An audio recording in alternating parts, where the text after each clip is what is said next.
Borgarello, qui est doctorant entre l'université de Coimbra et l'université de Bologne, qui fera une intervention sur Negri with Chatterjee, Reading Empire in the Postcolony.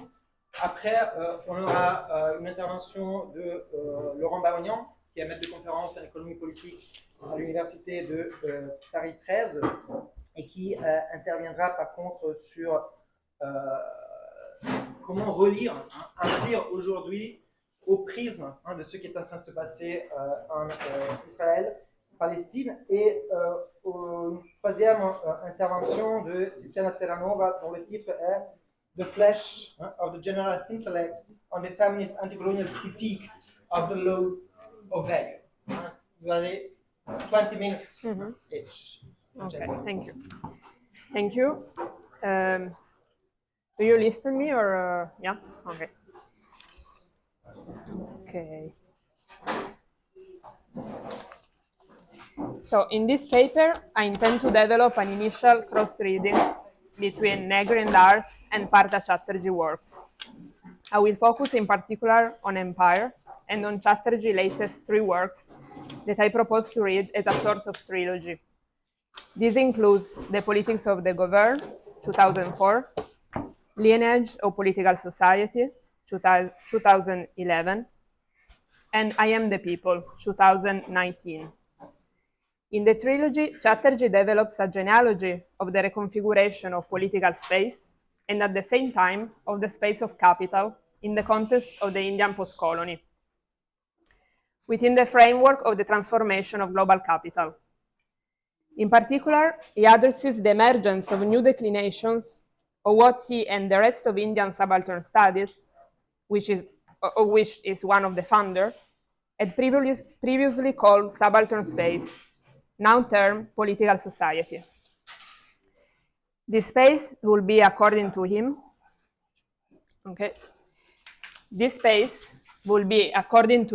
the main form of the political in most of the world. And at the same time, it would express a political grammar different from what, from an Eurocentric point of view, is commonly understood as fully political. Chatterjee works appear to resonate and sometimes directly dialogue with Empire on a conceptual level, on the ground of analysis, and as for the method. At the same time, from my perspective, his particular position in the one of Chatterjee, that for now we can call postcolonial's method, allows to open new angles and perspective invisible from Empire's point of view.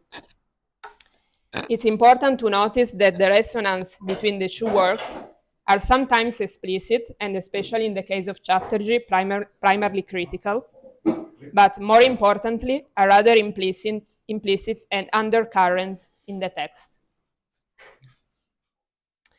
What I will propose in what follows is therefore, in part one, a focus on the method emerging from the two works, in their similarities and tension. I will actually dedicate only a short time to this part, but we can return to it during the discussion if you wish. Secondly, I will engage with the conceptual and theoretical resonances in terms of analysis and critique between the two works. Specifically, in part two, I will focus on the pole or angle of the empire, both from the sovereignty and the capitalistic point of view. While in part three, I will focus on the pole of resistance, the production of subjectivities, and the potential of liberation. In this last part, I will focus in particular on a cross-reading between Chatterjee's concept of political society and people and the concept of multitude, or on the problem of the tension between the plane of immanence and transcendence. Methodologically, Chatterjee resonates with what we can provisionally call Empire's method. In both works, the method is crucial to the form of critique that is developed. They resonate as for the global, first, global as approach, second, the dual perspective on the global and the material constitution of the real they adopt. On the one hand, the political, which includes, among others, the problems of the place of sovereignty, and on the other hand, the plane of production. Third, however, this bifocal lens is developed in Chatterjee within a specific positionality, that of postcolony, and a specific conjuncture, that of postcolonial India. Postcolonial as method and positioning and intervention in a specific conjuncture is something central in Chatterjee writings and which, from my point of view, allow to displace empire in a way, open new avenues of critique which are not visible from empire standpoint, and in a way test some of empire's assumption. Fourth, the primacy of insurgents, resistance, and processes of subjectivation over power. And fifth, and finally, the intervention in Marxist tradition and the way in which they intend it. Marxism as a frame from which, as Sandro wrote in the Marxian workshop, think politically about the present, and as a method that structurally requires to be permanently reshaped against the background of the new global dynamics or in the present conjuncture. Moreover, the Marxism within which Chatterjee intervenes is a post-colonial Marxism and embedded, at least originally, in the Indian debate. So I pass now to part 2. In the second part, we will put in dialogue Empire and Chatterjee trilogy from the point of view of the global power. Fundamental in Empire is the shift between imperialism and empire, or between the localization of sovereignty at the level of the states and its displacement as at a superior level. In the progression of this shift, which is also a moment of rupture, the moment of decolonization is a central event.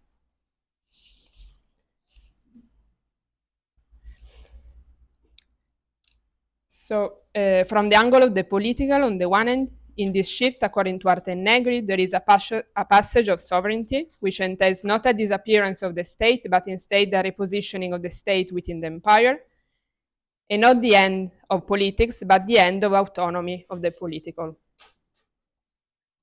On the other hand, under the angle of capital, the shift can be delineated in Marxian terminology as the shift from formal to real subsumption. This is not in the sense of an absolute shift, but on the one end of coexistence, or the two modes of subsumption. On the other, we could say hegemonization of real subsumption as capital main mode or command. From the point of view of the problematic of the outside, central to Marxism and more particularly to the critique of imperialism, there is an end of the outside, a kind of totalization of capital. This totalization, however, is to be read not as a smooth homogenization, but as the production of singularities and differential inclusion of spaces. From the point of view of labor, there is a decline in the hegemonic position of industrial work, and instead a hegemonization of the direct put into work, investment, and production of life. The shift, both from the angle of political and that of production, can also be read with Foucault and Deleuze as a shift from a disciplinary to a counter-regime of power. This shift, which is a central thesis in Negri and Art, is framed within a precise historical reading or genealogy. This genealogy is global in the sense that it examines the global articulation that produced the shift, but is exercised from the point of view of the West, or at least from the point of view of a European genealogy. The colonial event, however, is played at the center of a long portion of the book, specifically part 2, chapter 3, in a very interesting way. This allows to address problems such as the specificity of the nation in the transition from anti-colonial struggle to nation-state building. Well, also in Chatterjee trilogy, the shift toward empire, even if not conceptualized in this way, is placed at the center. This is from the point of view of the problem of the shift of sovereignty in the construction on the Indian nation-state, and from the angle of the critique of global capitalism inside the Indian conjuncture.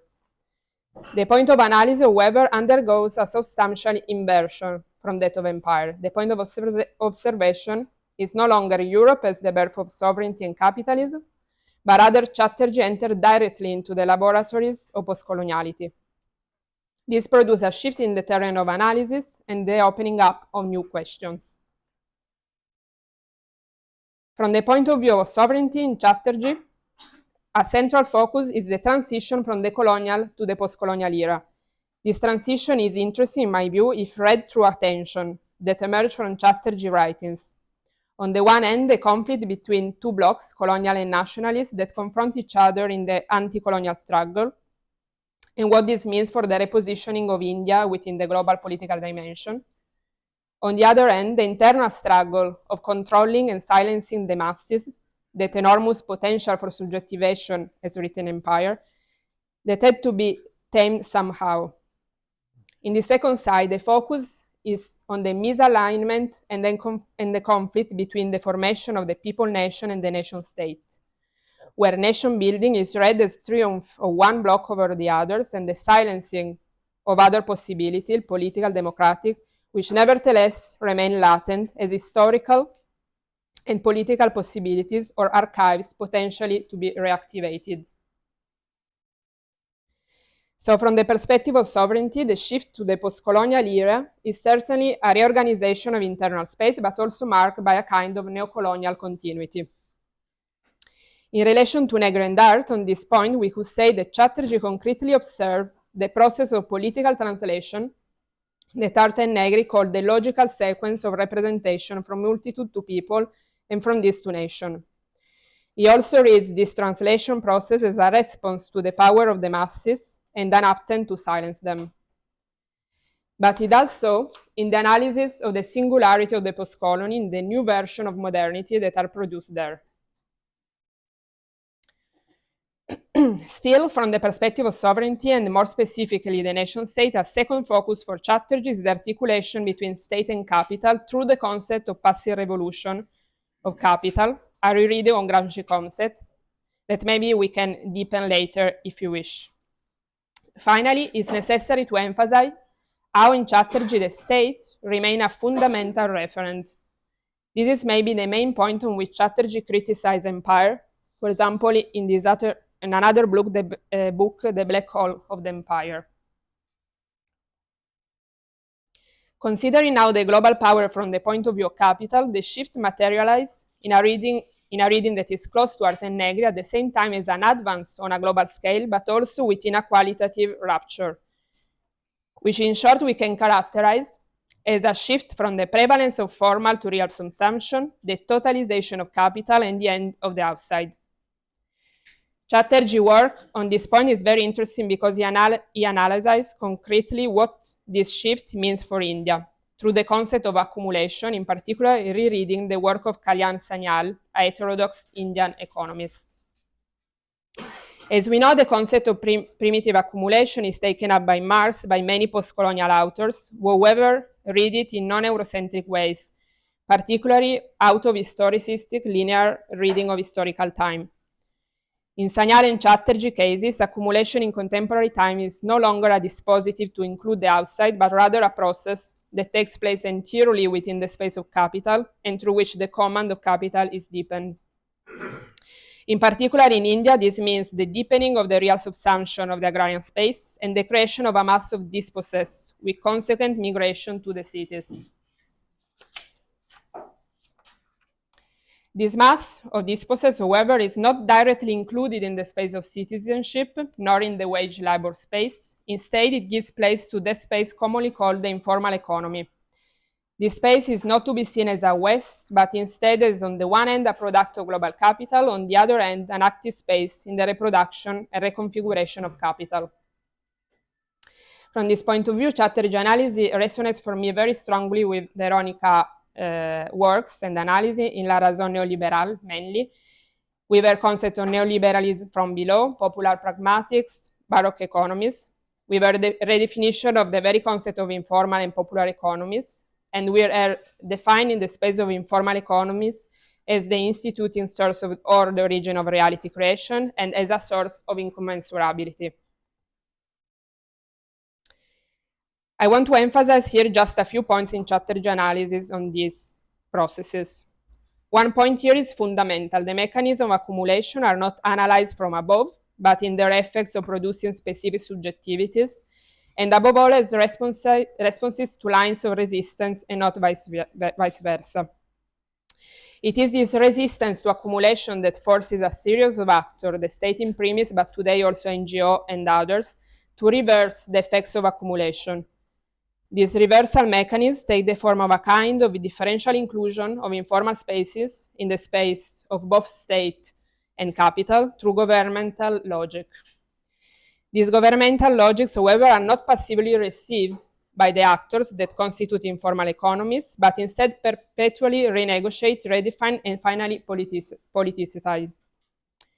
Political society is the name that Chatterjee gives to this space of politicization and negotiation with power, as well as of collective subjectivation and invention of new political and democratic forms. Both the space of the state and of capital, as a result of these conflicts around accumulation processes, are split in two, say Chatterjee in India. I try to summarize this split with a table. There's no time here to delve into the reading of this divided space. We may eventually return to it. In any case, my proposal is to see this second space, the zone B, in the table, which is the space of political society, in comparison with the concept of multitude. We see this in the third and final part. In this part 3, we will address the angle of subaltern subjectivity, resistance, and insurgency through initial comparison between the concept of multitude and political society. I believe the Chatterjee trilogy can also be read as a re-emergence of the problem of transcendence from within the question of immanence. Indeed, political society emerge in direct opposition within and against to both capital and sovereign power. It is a space that does not tend to occupy the state, but stands against it. Chatterjee writes that the bare existence of political society is a critique of the existing order of things. Here the problem of political revolution is, however, evacuated. The problem of political organization is reintroduced then in his last work, I Am the People, where the concept of the people reappears in critical dialogue with Laclau and Mouffe. Now I will return to Negri and Dart, and in particular the comparison on a conceptual level, both on empire and multitude, of the concept of multitude with others, whose limitedness and problematic nature makes the elaboration of the concept of multitude necessary. The problem is not only conceptual, but also historical and political. It is the global historical conjuncture, that of empire, and the return of the plane of immanence that makes the elaboration of a new concept necessary. The term of comparison and differentiation include the following: mass, people, class, proletariat. Let's try to highlight the main point of the comparison between multitude and this concept.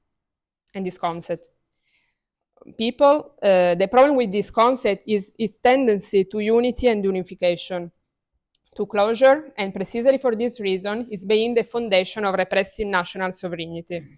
By contrast, the multitude is a multiplicity articulation and a kind of excess and element beyond measure, ungovernable. With mass, the main problem is its passivity and inertia, homogenization and indeterminacy, and therefore manipulability.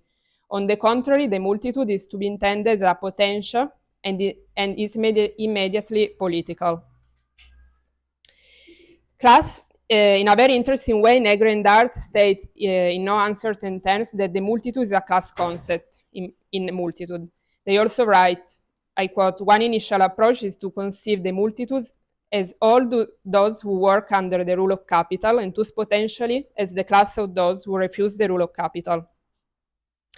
As they later say in Empire 20 Years On, however, it is a class concept that is seen as a rearticulation and expansion, proposing the interesting formula class multitude, class prime, thus incorporating the fundamental contribution of feminism and works on race and intersectional approach, as well as the problem of the expansion of the concept of labor and an expanding definition of the proletariat through a very interesting materialist reading of precarization under capitalism.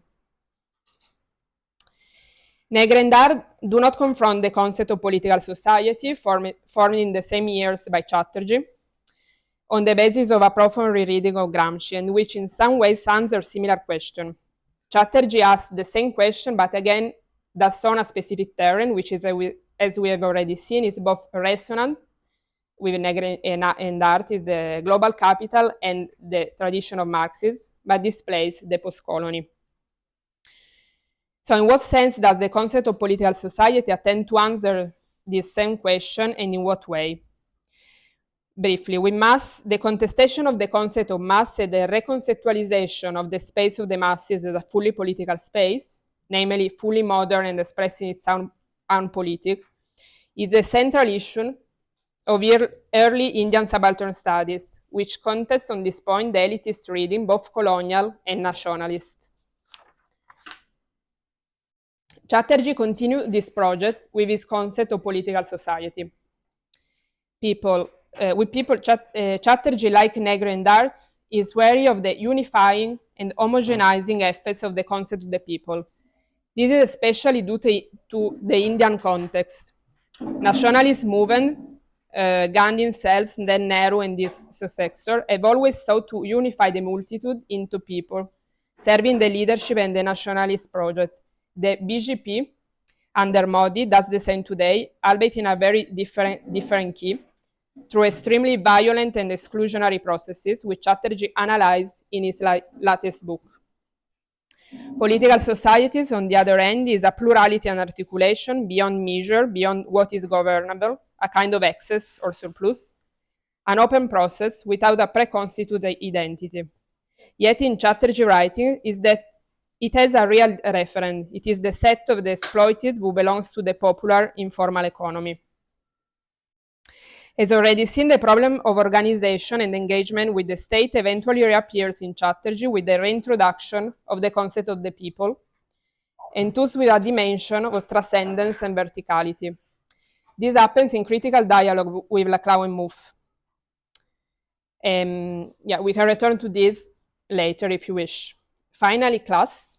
In my view, political society is a class concept for Chatterjee. It arises from the way Chatterjee rereads and expands the issue of labor from a Marxist perspective. The hegemonic form of labor on a global level is for Chatterjee informal labor, where the concept of informal itself needs to be rethought. Political society is therefore a concept built around an expanded notion of class, and especially a redefinition of what labor is. So I will stop here with this first exploration and cross-reading between Negri, Art, and Chatterjee. And I hope to have brought out some points of interest and look forward to continue the exploration in the discussion. Thank you.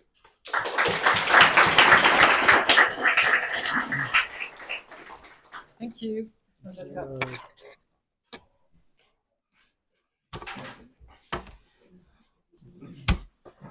C'est quoi ça? Bonjour.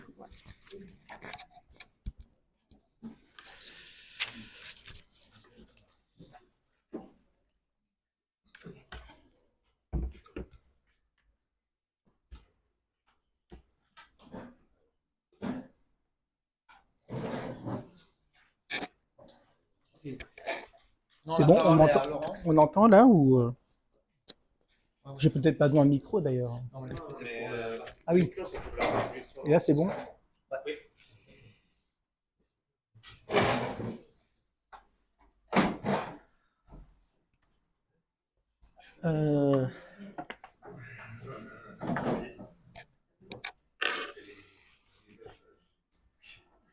Bon, j'ai intitulé cette communication initialement Empire 25 ans après le moment schmittien. Entre-temps, c'est bon. Entre-temps, je qualifierais plus du moment actuel de moment boucarino-schmittien, et je vais expliquer pourquoi. Alors, Empire a une temporalité paradoxale. C'est le livre à la fois d'un présent aussitôt dépassé et d'un avenir qui n'adviendra jamais. Empire théorise en effet un moment très particulier de l'impérialisme états-unien qui s'ouvre avec la première guerre d'Irak et la chute de l'Union soviétique pour se refermer avec les attentats du 11 septembre 2001.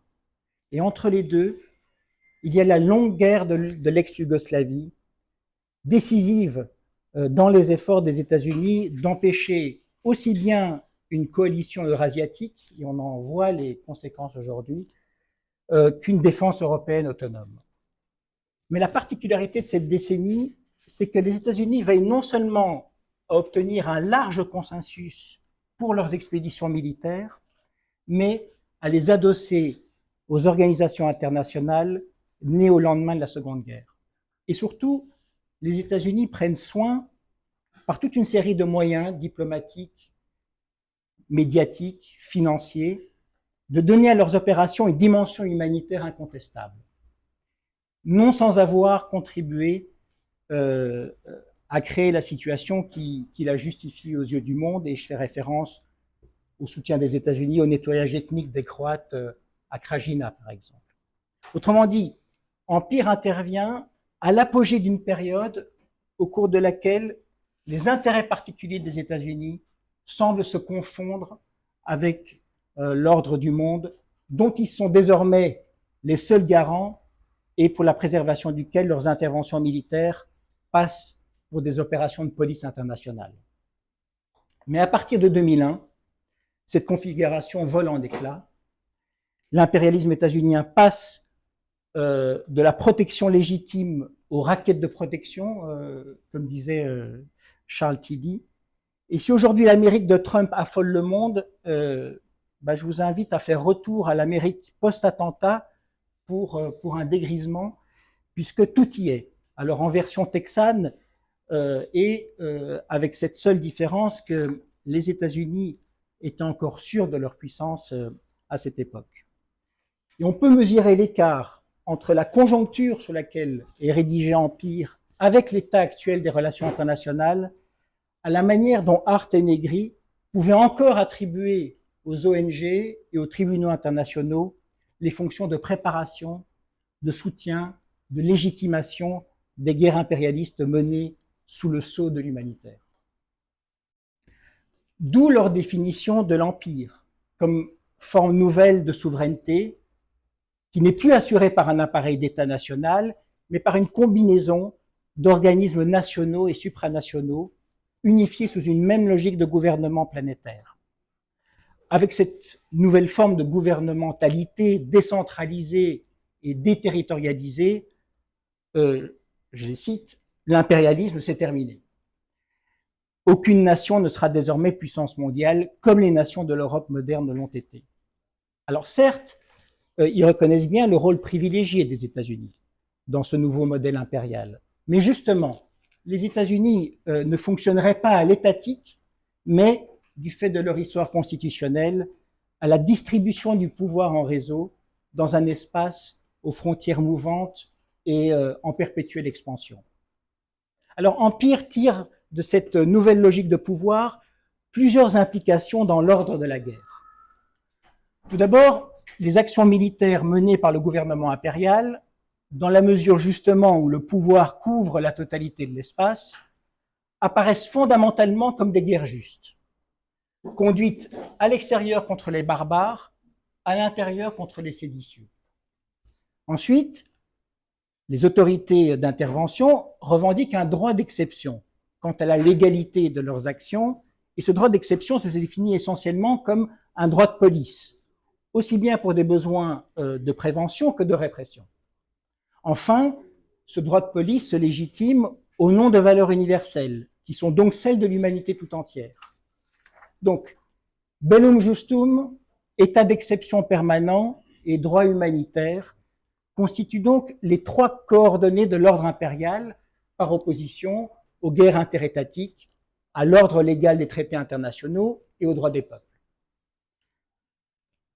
Or, il se trouve que ces caractéristiques sont celles-là même que Carl Schmitt voyait émerger dès 1917 avec l'entrée en guerre des États-Unis contre l'Allemagne et surtout avec la création de la Société des Nations sous les auspices du président Wilson. Et les termes utilisés par Schmitt sont à cet égard frappants. La nouvelle ère qui s'ouvre avec la déclaration de Wilson devant le Congrès le 2 avril 1917, elle tient en deux formules. Dans la première, Wilson donne à la guerre en cours la signification suivante. La guerre actuelle de l'Allemagne contre le commerce est une guerre contre l'humanité. Et dans la seconde, il donne à l'intervention militaire des États-Unis les buts suivants. La paix définitive dans le monde et la libération de tous les peuples, y compris le peuple allemand. Une fois la guerre finie, ce devait être la Société des Nations qui garantirait à la fois l'application à l'échelle mondiale des principes de la liberté de commerce et la paix et la sécurité par le règne universel du droit, fondé sur l'accord des peuples libres. Alors, on sait que Schmitt voyait dans la Société des Nations non l'institution d'un nouvel ordre international, mais l'institutionnalisation de la prétention des États-Unis à la domination mondiale. Et pour cause, il faut rappeler que la Société des Nations a vu le jour sans l'adhésion des États-Unis, qui s'accordait donc ainsi un droit d'exception. Or, en se réclamant des valeurs universelles de la démocratie libérale et de la liberté du commerce, cette domination allait s'exercer en s'affranchissant de toute détermination d'espace et de frontières pour mettre en œuvre un projet impérial dont les dimensions seraient globales et polymorphes. Non seulement le commerce, la guerre et les sanctions, mais l'exportation d'une vision du monde, d'une culture et d'une conception du droit. C'est à ce moment-là que Schmitt voit ressurgir la vieille notion médiévale de guerre juste que le droit européen avait bannie des relations internationales. Et c'est avec le retour de la guerre juste et l'interdiction de la guerre d'agression par un quelconque État que la guerre se transforme en acte de police internationale contre un ennemi qui n'a dès lors plus le statut de sujet de droit international, mais celui de pirate, de gangster et aujourd'hui de terroriste. Dès ce moment, on entre dans l'ère de la guerre totale, qui n'est plus soumise à des limites juridiques, mais passe pour une guerre véritablement humanitaire, c'est-à-dire qu'à la guerre interétatique se substitue désormais la guerre civile mondiale, pour utiliser la formule célèbre de Schmitt. Alors, cette nouvelle doctrine portée par la Société des Nations, Schmitt la voit traversée par une contradiction permanente, dont nous vivons aujourd'hui, si je puis dire, l'éclatement tragique, entre une communauté internationale intégrée et centralisée, gardienne du droit international et désignant ses ennemis comme criminels, et des États qui ne renoncent pas à leur souveraineté et poursuivent leurs intérêts particuliers sous couvert d'une communauté internationale prétendument universelle. La Société des Nations est la représentation de cette absence de communauté. De même que l'ONU aura été jusqu'en 91 la représentation du statu quo entre les États-Unis et l'Union soviétique, statu quo au demeurant d'autant plus solide, selon Schmitt, que les deux blocs partageaient au fond une même philosophie techniciste commune. Or, dans ce contexte, le concept d'humanité devient problématique, en étant pris dans les contradictions de cet impérialisme qui se mêle de tout sous des prétextes humanitaires. Il est à la fois ce au nom de quoi se justifie un pan-interventionnisme tous azimuts et ce qui permet de dénier à l'ennemi son appartenance à l'humanité. Et donc ce qui justifie les traitements les plus inhumains réservés à l'ennemi. Avec les femmes et les enfants, les bombes sur Gaza ont également pulvérisé cette contradiction du droit humanitaire, désormais bloquée, si je puis dire, entre la guerre contre le terrorisme et l'indifférence, sinon la férocité des soutiens de l'Occident à Israël. Et l'abjection des usages politiques des droits de l'humanité annoncés par Schmitt, on l'observe aujourd'hui dans les menues productions idéologiques de ce nouvel humanisme qui peut même se revendiquer de Marx, mais qui n'hésite pas à excuser les pires atrocités commises par l'armée sur la population de Gaza au nom du parti pris de la démocratie contre le terrorisme. Alors, on sait comment Schmitt avait envisagé le dépassement de cette contradiction. La constitution de grands espaces, encadrés par le droit, devant organiser non seulement les rapports externes, mais les rapports de subordination interne entre les peuples coexistant au sein d'un même espace. Or, de même que Hart et Negri voyaient dans l'histoire constitutionnelle des États-Unis les prémices de l'Empire, du fait de sa conception du pouvoir en réseau, Schmitt voyait dans la doctrine Monroe les prémices du grand espace américain, du fait que la doctrine Monroe, donc je vous rappelle, qui interdisait à tout État extérieur au continent américain d'intervenir dans les affaires du continent, et donc qui interdisait la colonisation ou l'intervention de puissances extra-américaines et qui garantissait l'indépendance de tous les États américains. Eh bien, c'est par un retournement de la doctrine Monroe en son contraire que les États-Unis l'ont transformé en un projet impérial planétaire. Avec cette notion de grand espace, Schmitt non seulement reconnaît la fin de l'État-nation comme unité politique du droit international, mais il souligne le rôle désormais décisif des forces productives dans les relations internationales. L'énergie, l'électrification, l'approvisionnement en gaz à grande distance, à partir, à cette époque, de l'industrie du charbon et de la métallurgie, font partie des facteurs économiques qui appellent la constitution d'unités politiques et juridiques plus vastes que les États-nations, et surtout qui appellent la reconnaissance par le droit international du pouvoir impérial des grandes puissances capitalistes.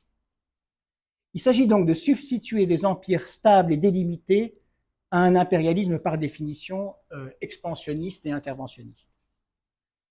Pour Schmitt, donc, il ne peut pas y avoir un seul empire, car le monde n'est homogène ni politiquement ni culturellement. Un empire unique serait nécessairement impérialiste, puisque l'humanité à laquelle il renverrait serait une projection d'une conception politique à tous les peuples de la Terre.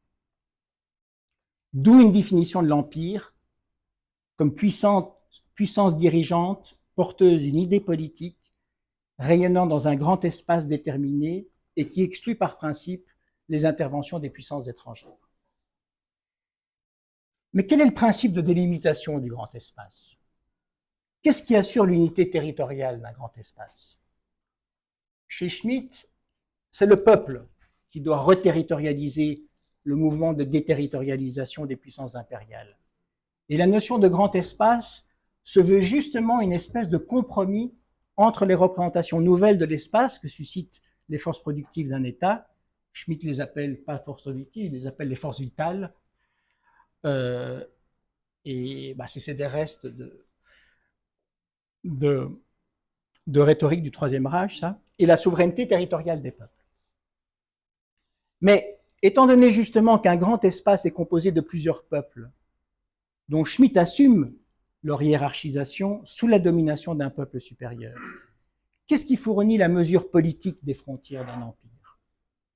Schmitt recourt ici à des critères assez vagues, tels que délimitation adéquate ou homogénéité des espaces, pour fonder la bonne mesure des empires. Alors, sans doute, ces notions abstraites d'adéquation, d'homogénéité, révèlent-elles les embarras de Schmitt devant les implications de ce concept de peuple. Mais elles révèlent peut-être plus profondément les limites de son institutionnalisme lorsqu'il s'agit de donner consistance à une conception du grand espace dont il admet pourtant qu'elle appartient à cette période de l'histoire du droit où l'économique instrumentalise le politique au moyen du juridique dans les États industriellement avancés. Or, il existe dans le marxisme un théoricien de l'impérialisme qui conçoit le capitalisme mondial comme affrontement de grands espaces économiquement déterminés, et c'est Boukharine. Jusque dans les études récentes sur l'impérialisme, la vision de Boukharine a toujours été plus ou moins assimilée à celle de Lénine. Au mieux, on fait de lui l'inspirateur de l'impérialisme, stade suprême du capitalisme. Mais l'hommage qu'on lui rend ainsi dissipe la nouveauté, l'actualité de Boukharine. Car par rapport à Lénine, Boukharine a l'avantage de définir l'impérialisme non comme un stade du capitalisme en général, mais comme un véritable système mondial. Et ce système mondial, il le voit comme un espace formé de trusts capitalistes nationaux et non comme un terrain délimité d'États-nations en lutte pour l'exportation des capitaux ou l'accès à des matières premières.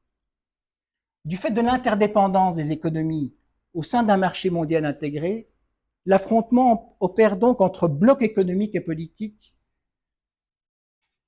et de cette façon, Boukharine dépasse le vieux concept d'État en lui substituant la notion de trust définie comme une entreprise combinée unique qui organise les liens avec les économies nationales.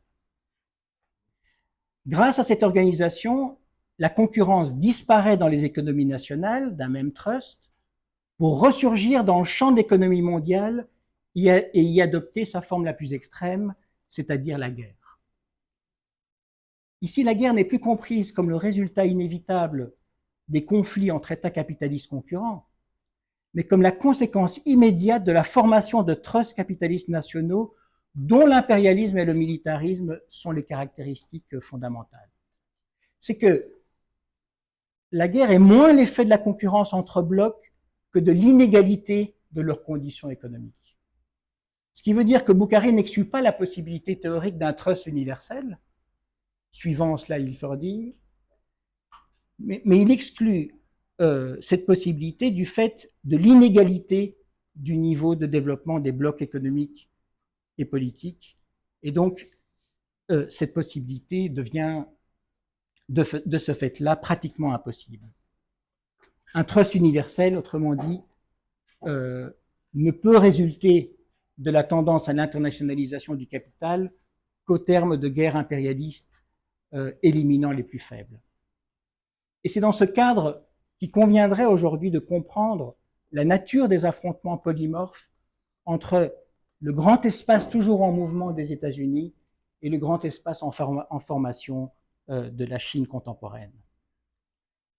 Et c'est aussi dans ce cadre des grands espaces qu'il faut sans doute inscrire le retour de la question palestinienne dans le droit international.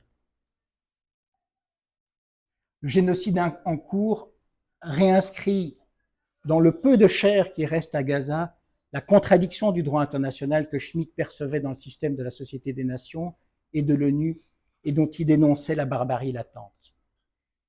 Mais ce qui frappe surtout dans l'échec des organisations internationales à prévenir le génocide palestinien, s'opposer à l'armée et à l'État d'Israël, c'est que les Palestiniens ne peuvent pas davantage compter sur le jeu conflictuel des États-nations pour faire cesser les massacres et la famine.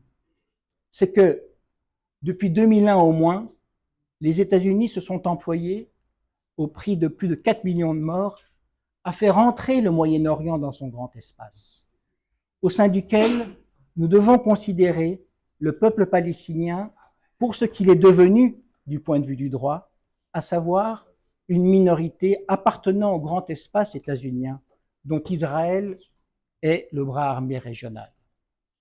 Avec la destruction systématique des États piliers du socialisme arabe, Irak, Syrie, Libye, mais aussi avec la coopération économique et militaire des États signataires des accords d'Abraham, les Palestiniens sont devenus, qu'on le veuille ou non, l'affaire exclusive des États-Unis. L'immobilité et le silence honteux de l'Europe n'expriment rien d'autre que son existence honteuse de puissance subordonnée dans le grand espace états-unien.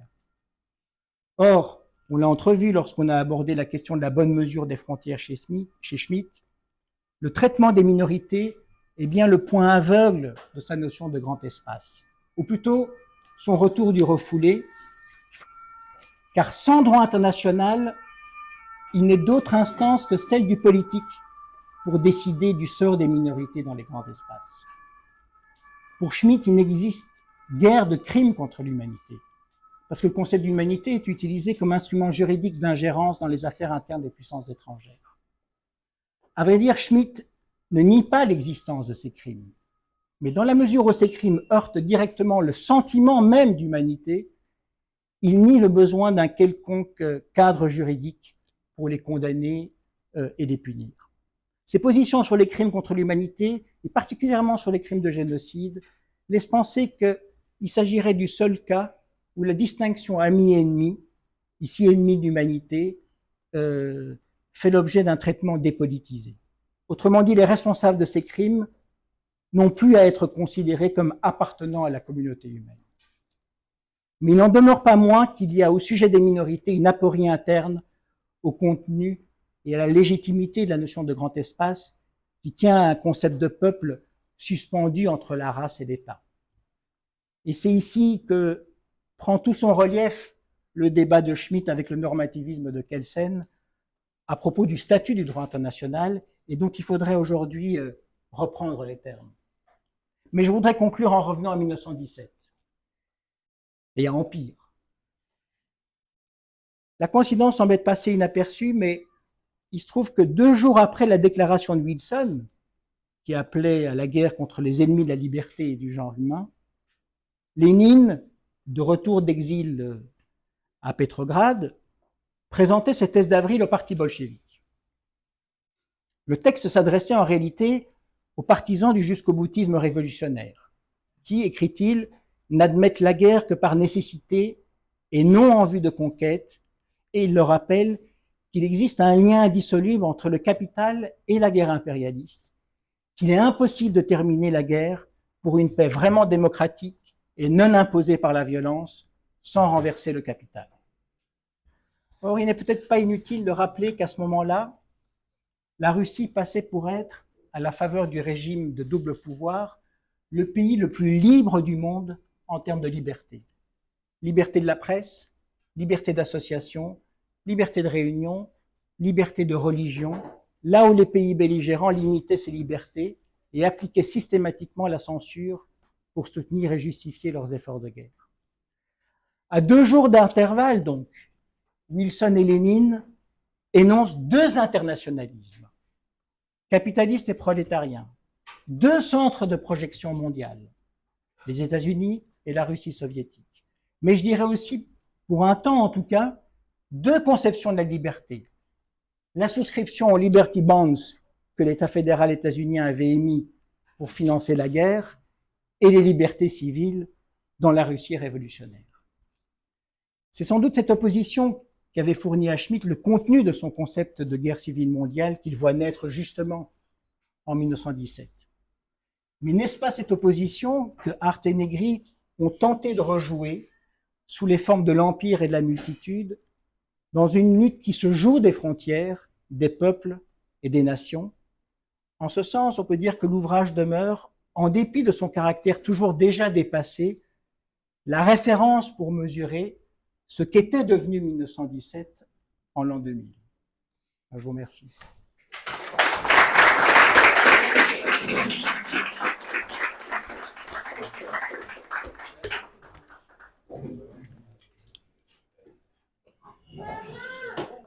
Ah.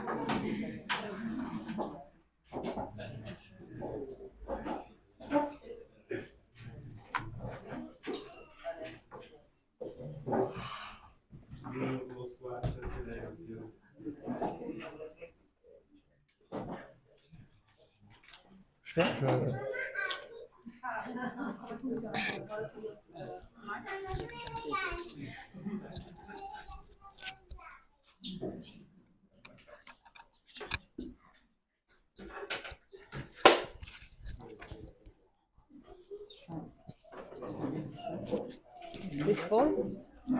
There's no plug like that. No, no, it's gonna be alright. No, I charge it. Slide or no? No, no slide. Just talk. Can you hear me like this? Is it good sound? The back. Okay, thank you very much to the organizers. My contribution to this conference is bears the title "The Flesh of the General Intellect on the Feminist Anti-Colonial Critique of the Law of Value." It is an abolitionist reading of the law of value without foreknowledge. I think it's going to act as a bridge between today's 2 plenaries. It's not, again, it's not about Negri's work, but with Tony Negri, trying to push Marx beyond Marx and Negri beyond Negri, keeping the spirit alive by pushing it beyond its limits. So expand the definition of labor and value, and also draw on Negri's enduring hate for war, which came from his experience in World War II and is detailed in his biography. So it is a contribution to elaborating the potential of the critique of blackness and abolitionist politics in its intersection with Marxism. So I'm going to start by acknowledging what has been a widespread serious consideration about the fact that we are in a new phase Even Foucauldian scholars have been talking about a post-neoliberal phase. Michael Hart and Sandro Mazzadra have been writing about a global war regime, one in which governance and military administrations are closely intertwined with capitalist structures. And Maurizio Lazzarato and Eric Callier have already, for some years, been talking about the generalization of civil wars and their modes of subjectivation. I would like to suggest that this global war regime also foregrounds a mode of value production that exceeds or falls outside the classical determination of the law of value, both the orthodox objectivist one identified by Carlo Vercellone, but also the workerist one, which fell on the side of the subject. But still, it might have constituted a central and much underestimated part of the accumulation of value, one that characterized colonial settings. This is the mode of extraction of value that is associated with the notion of primitive accumulation, a notion that both Tony Negri, Michael Hart, and Sandro Mazzadra have rethought as being ongoing and returning feature of capitalist accumulation. I would like to suggest that what the contemporary neo-colonial global war regime makes visible is how primitive accumulation did not just involve the destruction of a previous modes of production and the reproduction of capitalist relations, expanding capitalism on a larger scale, but something that anti-colonial black feminists such as Denise Ferreira da Silva have argued, that the wealth produced during the violent moment of primitive accumulation, that is the colonial process of dispossession and enslavement, produced value directly through the violence inflicted on the flesh, revealing how labor as capacity to create value operated from the beginning, not just through the discipline of the factory, but also through the brutality of the plantation economy and settler colonialism. Neither abstract objectified labor, nor concrete subjective anthropological labor, this is the labor of the thing, redefining labor as value production through the transduction of matter energy, putting the blood and cries, as da Silva suggests, of the enslaved in the cotton manufactured by the workers in England. And as I suggest today, putting the dismembered flesh of the Palestinians into the AI software and which fuels today's economy. The notion of the flesh was introduced by black feminist scholar Hortense Spillers, indicating something that comes before the body and demarcates a distinction between captive and liberated subject positions through a concentration of ethnicity. The flesh is that which is torn from the body. It is the injury, the wound, the blood, the rotting. It is the flesh of the slave, the indigenous, the native, the flesh lying at the bottom of the Mediterranean or in the desert, in the Sahara, in the border of Mexico, and the dismembered Palestinian flesh being picked up in buckets in Gaza to be reassembled. These figures haunt the law of value. They are the black light, which demonstrates the necessity of an expanded notion of abolition in contemporary struggles. It is thus possible to argue that there is a necropolitical or debilitating mode of value production and not just biopolitical, to cite Achille Mbembe and Jaspir Poir's work, which operates without the necessity of a social relation at work, within primitive accumulation as an ongoing moment of destruction, dispossession, enslavement, and accumulation. This is the value produced by the destruction of Gaza, as the dismembered Palestinian flesh enters the cycle of research and development of dual-use technologies, including artificial intelligence. This move, as I discuss later, also allows a consideration of Denise Ferreira da Silva's work on the recomposition of labor that deeply modifies the equation of the production of value.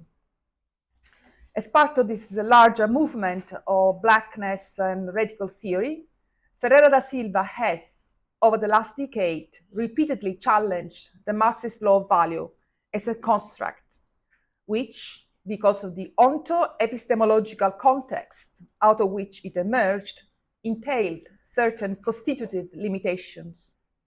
Foremost amongst such limitations is its capacity to account for the relation between economic exploitation and political subjection in the colonial context.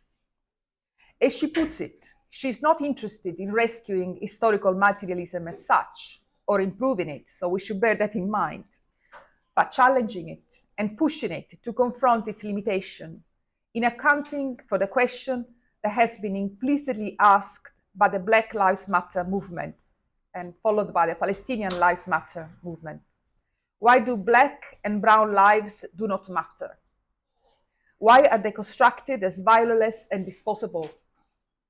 Rejecting the notion of bare life, Ferreira da Silva has directly addressed what she calls the ethical and economic sin of value through a number of speculative exercises. For example, by rewriting the equation of value, introducing blackness as corresponding to a negative value, -1, overturning the movement of the dialectic from the critical one of opposition to the radical one of negativation. My starting point for my mobilization of Ferreira da Silva's critique of the law of value is, again, Gaza today, but it could also be the Rwanda-Congo region or the Mediterranean migration routes of the border between the United States and Mexico. In the case of the aerial bombardment of Gaza that started in October 2023, this has involved the active deployment of 100,000 tons of explosives, so January 2025, costing, again in January, $42 billion, almost $84 million per day. This cost also includes the development and application of new military technologies, which increase the productivity of targeting, including the 2 AI programs, Gospel and Lavender.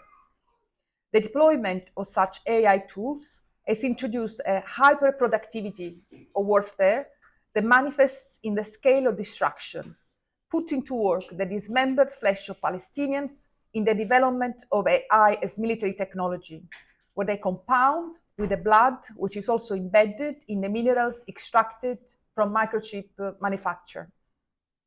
Indeed, destruction and the following reconstruction, which is a cycle, constitute part of a dynamic of capital accumulation today, of which Gaza an example, and as part of a series which contemporary political ecologists called zone of sacrifices and Mbembe zones of death, including those enclave economies, which again Mbembe describes as a concentration of activities connected with the extraction of valuable resources, where the linkages between war making, war machines, and resource extraction operate.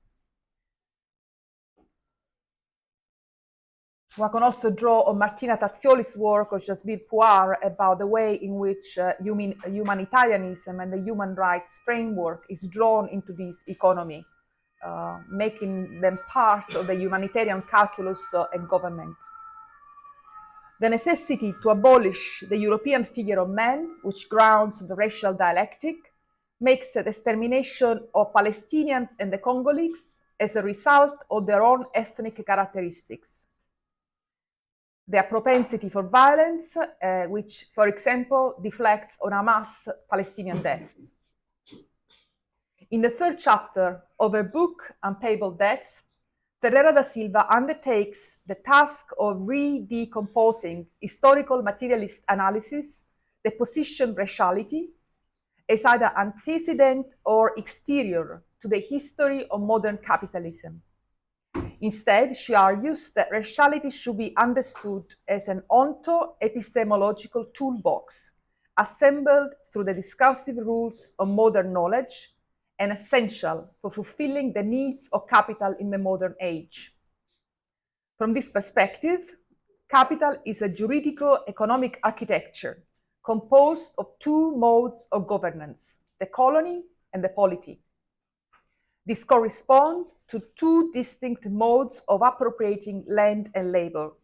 One through the legal form of contracts involving free subjects, and the other through political subjugation by physical threat and violence.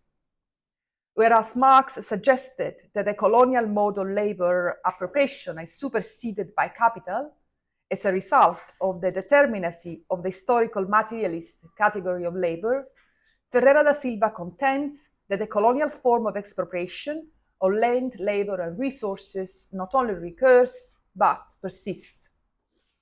This persistence implicates more than the temporal return of primitive accumulation. It signals the enduring presence of the total value created by the dispossession and enslavement in every phase of capitalist development. Unlike Rosa Luxemburg, Ferreira da Silva rejects the idea of a dichotomy between capitalist and non-capitalist forms of accumulation, where surplus value is probably produced in purely economic sites, like factories and mines, while international or colonial stages operate through war and political violence.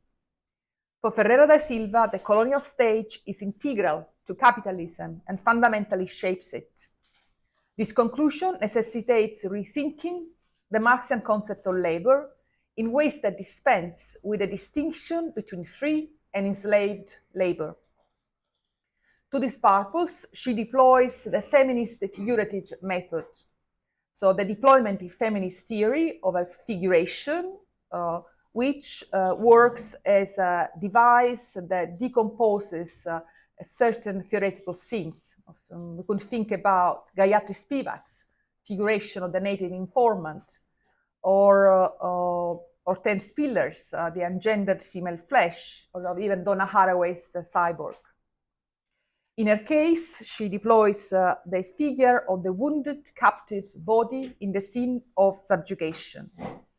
The scene of subjugation represents a space of total violence, where the wounding, killing, and/or rape of enslaved, or we could add trapped bodies, is the central objective.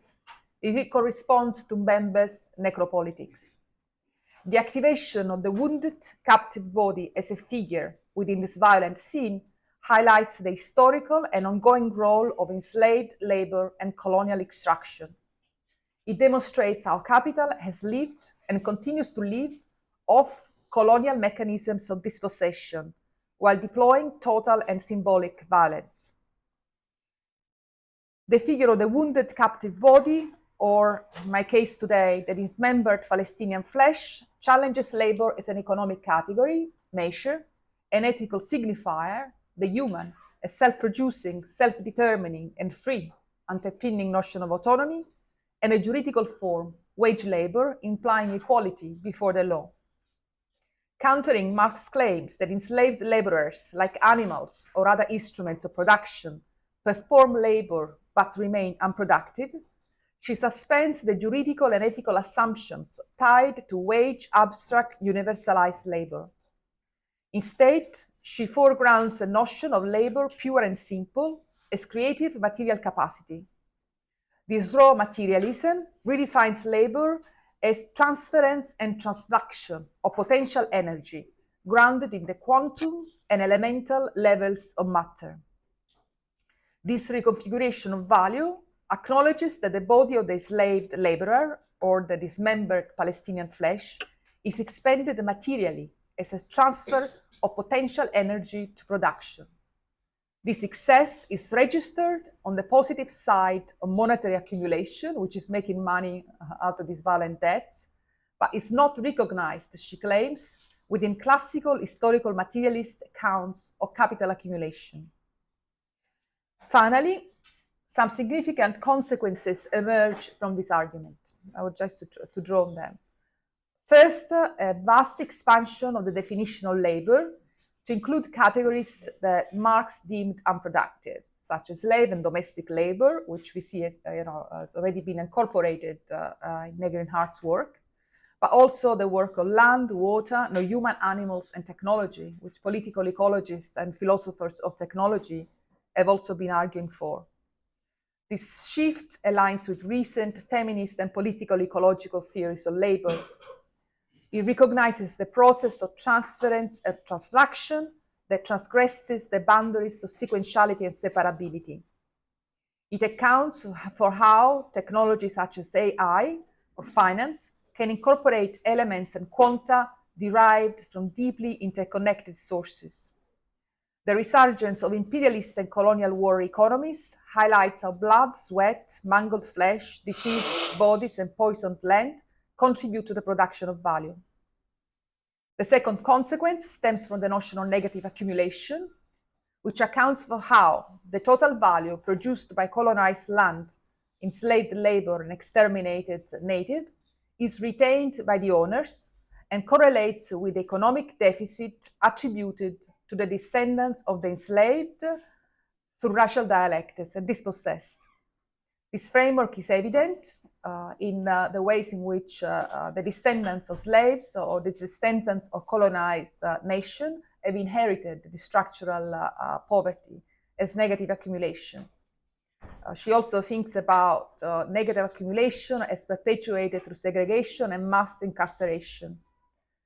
This applies to groups dispossessed of land, communal relations, reproductive capacity, and freedom of movement.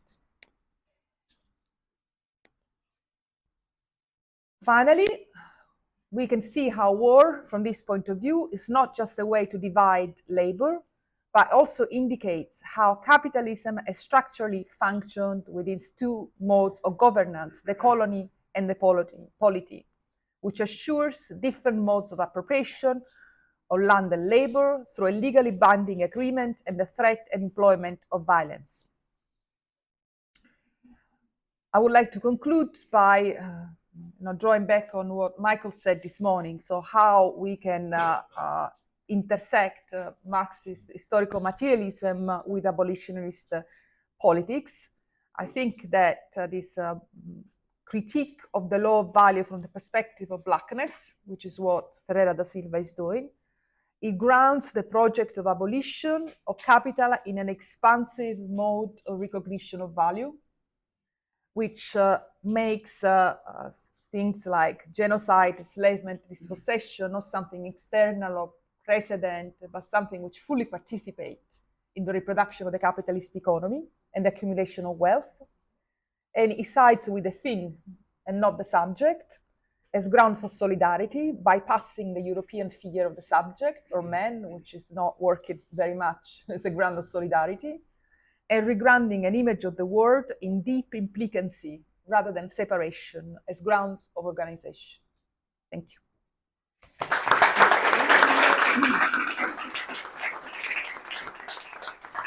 So we now have more or less 25 minutes for raising short questions, please, both in English or in French, as you prefer.